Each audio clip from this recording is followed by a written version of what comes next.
the lost world beneath today's desert. Picture yourself standing in the middle of the Sahara Desert. Heat shimmers across endless dunes. The wind carries nothing but sand. It feels like a place where life was never meant to exist. But the real answer is far stranger. Everything around you is lying. Not because the desert is fake, but because it is only the latest version of this landscape. Underneath every dune is the memory of a completely different world.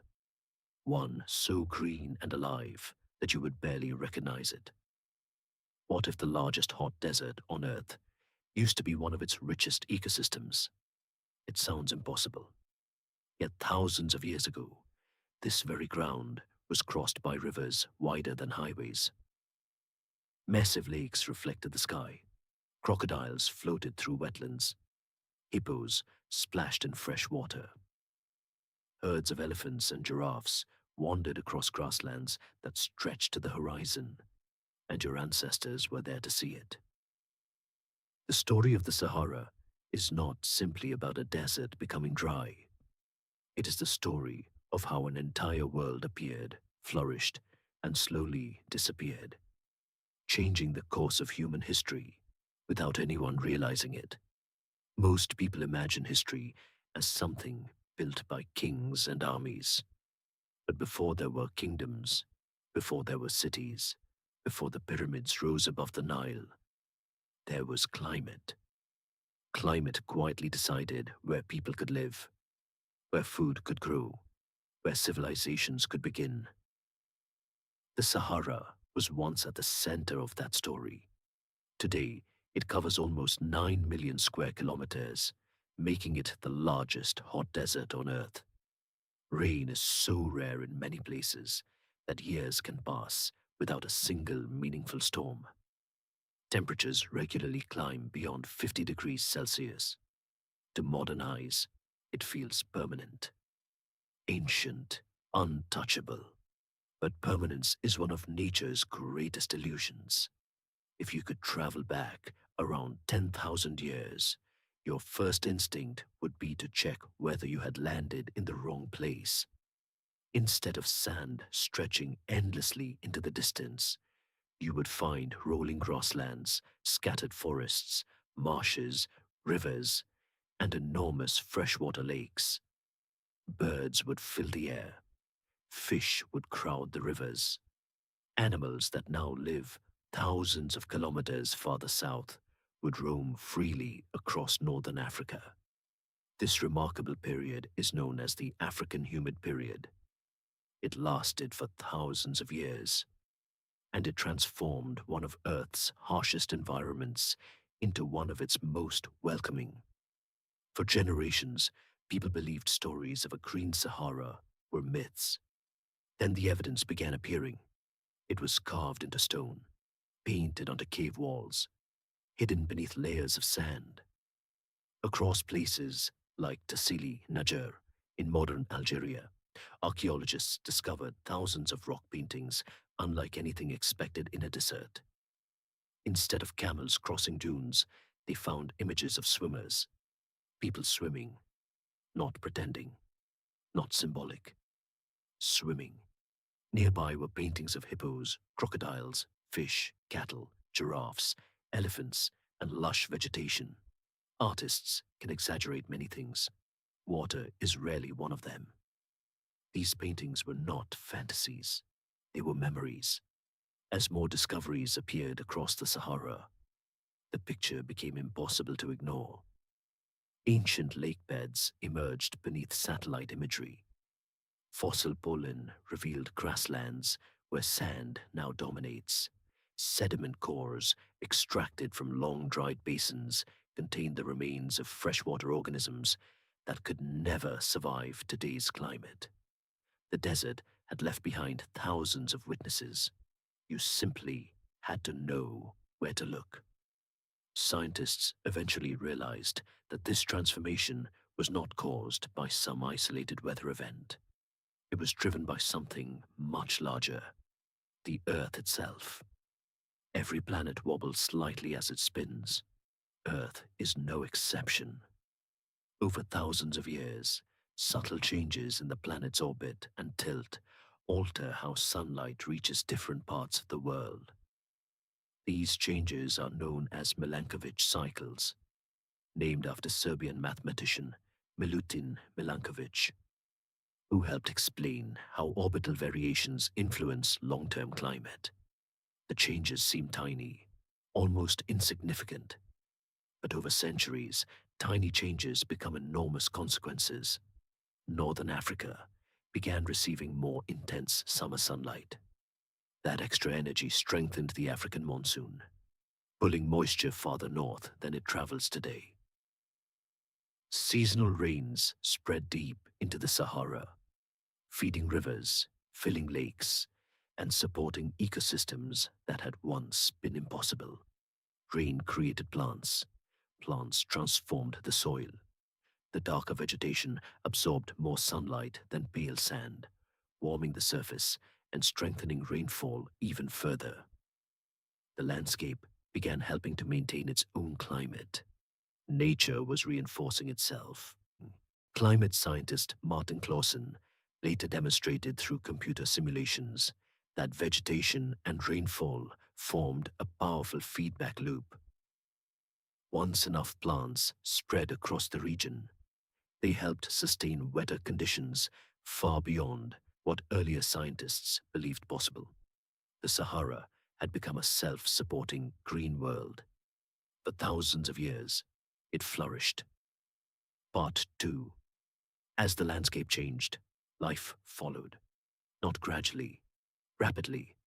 Grasslands spread across northern Africa, creating one of the richest environments on the continent. Rivers carried fresh water across regions that are now among the driest places on Earth. Some lakes grew so large they rivaled inland seas, supporting fish populations that fed both animals and humans. Where there is water, there is life. Where there is life, there are people. Your ancestors did not simply survive in this green Sahara, they thrived. Archaeological discoveries reveal communities living along lake shores, hunting wildlife, gathering plants, fishing in freshwater rivers, and eventually herding cattle across open grasslands. Unlike the common image of prehistoric humans endlessly wandering in search of food, many groups could remain in one area for extended periods because the environment provided everything they needed. One of the most remarkable sites lies in southern Egypt. Today, it is an empty desert. 8,000 years ago, it was anything but empty. The place is called Nabta Playa. At first glance, it appears unremarkable, just scattered stones surrounded by sand. But archaeologists uncovered something extraordinary beneath the surface. Carefully arranged stone circles, aligned slabs, wells, animal remains, and evidence of seasonal gatherings revealed a society that understood both the land and the sky. Some researchers believe parts of the stone arrangement align with important stars or the summer solstice, suggesting these people tracked seasonal changes with surprising precision. Although the exact purpose remains debated, one thing is clear. These were not random piles of rock. They were built intentionally. Long before Stonehenge, long before the Egyptian pyramids, communities in the Green Sahara were already organizing labor, observing the heavens, and creating monuments that reflected a growing understanding of their world. This changes the way you think about early humans. It is tempting to imagine prehistoric people as primitive simply because they lacked modern technology. But intelligence does not begin with metal tools or written language. Intelligence begins with solving problems, and these people solved many. They predicted seasonal rains. They found reliable water. They managed livestock. They navigated enormous landscapes without maps. Every generation passed knowledge to the next, not through books, but through stories, observation, and memory. The desert itself became their classroom. Far to the west, another extraordinary archive was quietly waiting. The sandstone cliffs of Tassili, Niger, covering thousands of rock shelters, are more than 15,000 paintings and engravings, created over several millennia. Together, they form one of humanity's greatest visual records of prehistoric life. Some scenes show hunters chasing antelope, others show families tending cattle. Children appear beside adults, musicians perform, people dance. Some figures even wear elaborate clothing and ceremonial masks, hinting at rituals and beliefs that archaeology alone cannot fully explain. Perhaps the most striking images are the swimmers. For decades, they puzzled researchers. Why would artists paint swimming in what is now one of the driest places on Earth?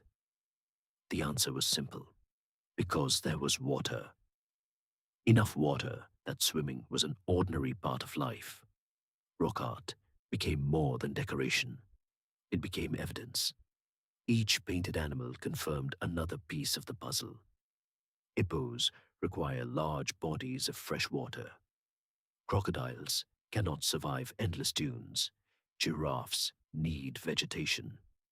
Together, these paintings matched fossil discoveries, lake sediments, and pollen records almost perfectly.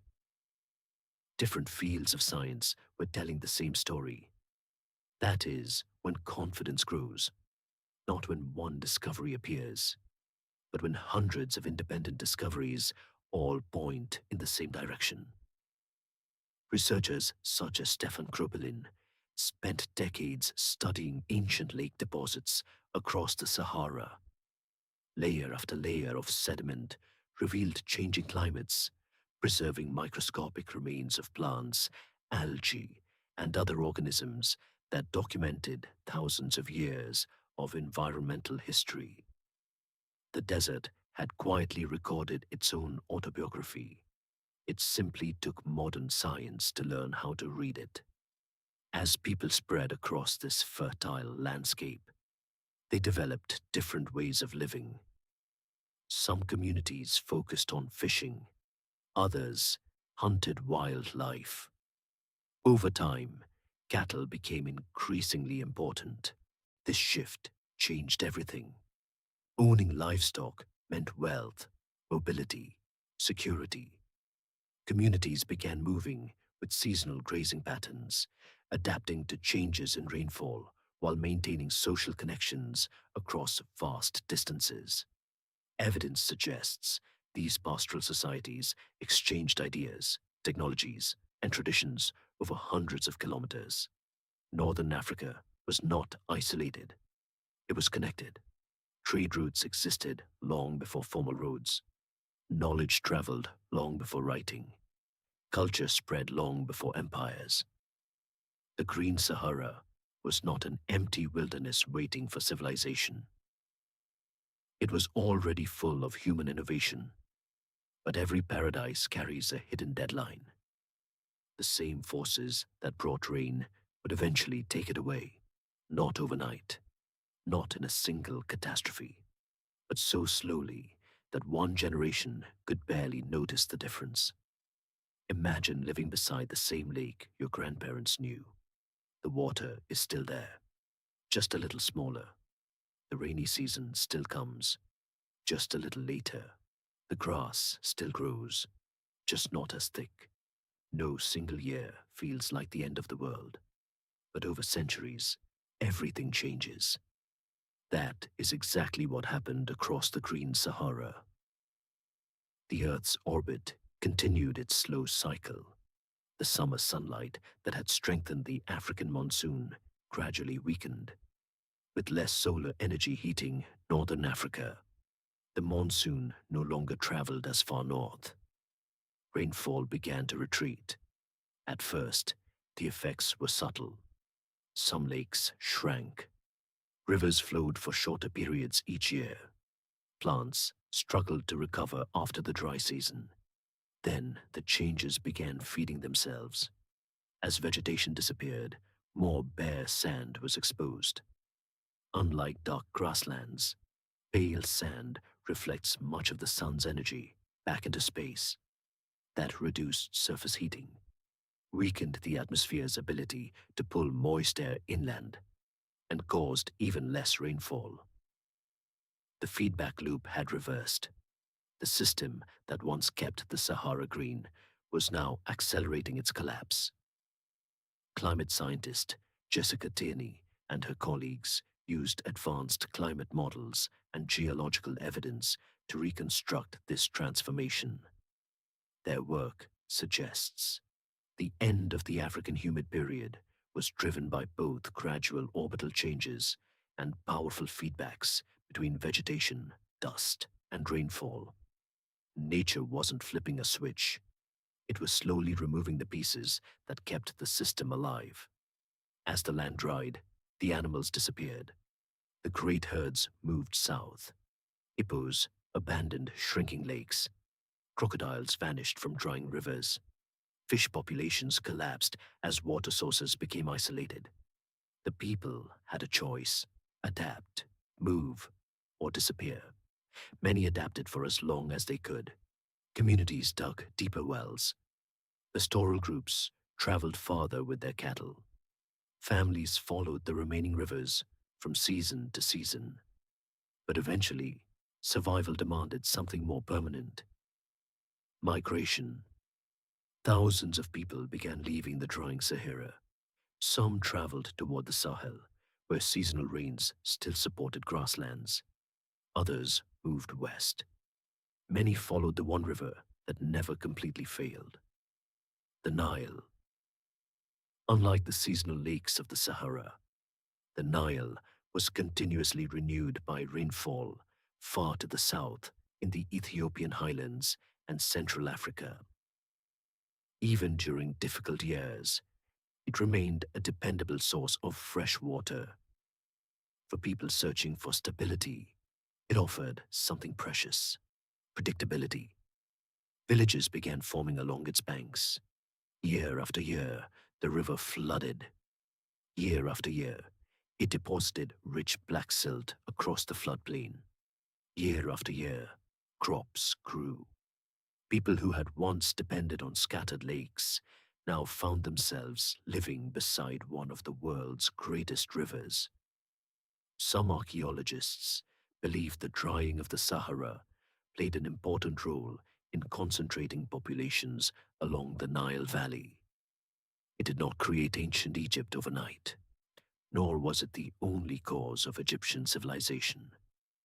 History is never that simple, but it may have provided one of the conditions that made civilization possible. A changing climate reshaped where people lived. Where people lived reshaped how they farmed. How they farmed reshaped their societies.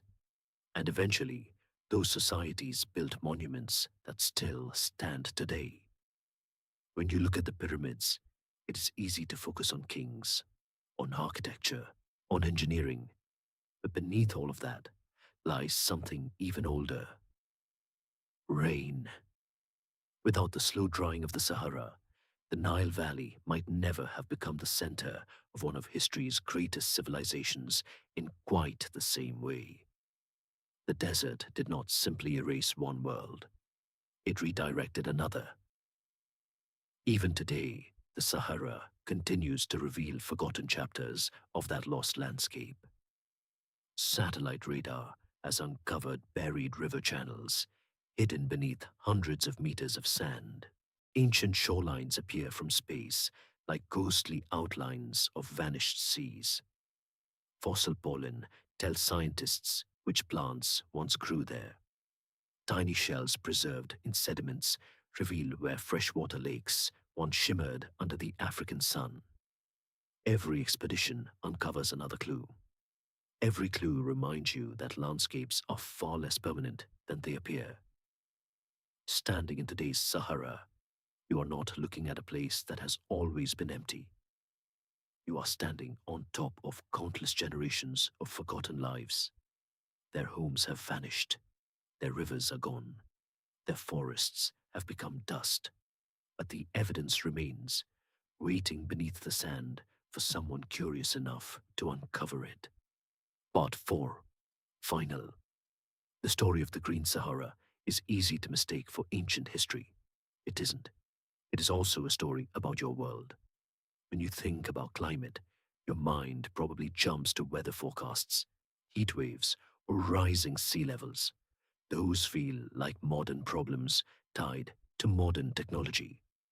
But the Sahara reminds you of something much deeper. Climate has always shaped human destiny, long before governments, long before industry, long before written language. It decided where forests grew, where rivers flowed, where animals migrated, and where your ancestors could survive. One of the most surprising lessons from the Green Sahara is how small changes can transform entire continents. The Earth's orbit shifted only slightly. The amount of sunlight changed by what seems like a modest amount. There was no asteroid, no supervolcano, no sudden catastrophe. Yet, over thousands of years, one of Earth's greenest landscapes became its largest hot desert. That should change the way you think about time. Humans are excellent at noticing sudden change, a storm, a wildfire, a flood. But your brain struggles to notice changes that unfold over generations. If a forest shrinks by 1% every decade, no single generation experiences the entire loss. Each accepts the world they inherited as normal. Scientists call this shifting baseline syndrome. Every generation unconsciously resets its idea of what is normal based on what it first experiences, forgetting how different the world once was. The people living during the final centuries of the Green Sahara probably didn't wake up one morning and announce that they were witnessing the end of an ecosystem. They simply adapted. They moved their camps a little farther. They searched for water a little longer. They followed their cattle a little farther south. Their children inherited a slightly drier world. Then their grandchildren inherited an even drier one. Eventually, nobody remembered the rivers that had once crossed the desert, except through stories. Then, even the stories faded, until archaeology found them again. Researchers like David Wright continue uncovering evidence that challenges long-held assumptions about these early societies. Every excavation reveals that prehistoric communities were more connected, more adaptable, and more sophisticated than they were once given credit for. The deeper scientists dig, the more complicated human history becomes. And that complexity is exciting, because it reminds you that history is not fixed. It is constantly being rewritten as new evidence emerges from the ground. The Sahara still holds countless secrets. Buried rivers remain hidden beneath dunes.